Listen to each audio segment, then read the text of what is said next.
പിന്നെ എപ്പോഴും നമ്മൾ ബിസിനസ്സിൽ ശ്രദ്ധിക്കേണ്ടത് എന്താണെന്ന് വെച്ച് കഴിഞ്ഞാൽ നമ്മൾ ആദ്യം തന്നെ സർ ഇതെങ്ങനെയൊക്കെയാണ് കാര്യങ്ങൾ, എന്നാൽ സാർ ഇത് എടുക്കല്ലേ, അങ്ങനെ ഒരിക്കലും ചെയ്യരുത്.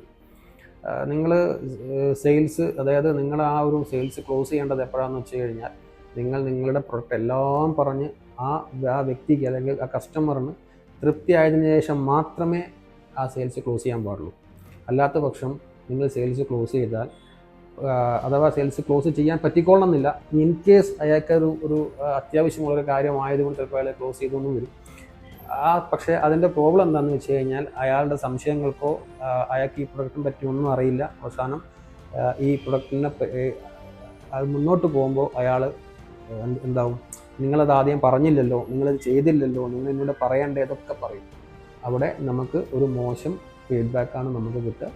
അതുകൊണ്ട് സെയിൽസ് ക്ലോസിങ് എപ്പോഴും എൻഡ് ഓഫ് ദി ഡേ ആയിരിക്കണം. ഡേ എന്ന് പറഞ്ഞു കഴിഞ്ഞാൽ നമ്മൾ സംസാരിച്ച് അവരുടെ എല്ലാ കാര്യങ്ങളും അവർക്ക് ഓക്കെ കൺവിൻസ് ആയതിനു ശേഷം മാത്രമേ സെയിൽസ് ക്ലോസ് ചെയ്യാൻ പാടുള്ളൂ.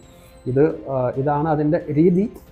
ചില ആളുകൾ അവരുടെ കഴിവിനനുസരിച്ച് അത് എങ്ങനെ പ്രസൻറ്റ് ചെയ്യും, എങ്ങനെ ചെയ്യും എന്നൊക്കെയുള്ള രീതി വേറെയാണ്. പക്ഷെ നോർമലി നമ്മൾ ഒരു സെയിൽസ് ക്ലോസിങ് അങ്ങനെ ചെയ്യാൻ പാടുള്ളൂ. അതാണ് ബിസിനസ് മുന്നോട്ട് പോകാൻ കുറച്ചും കൂടിയും ബെറ്റർ.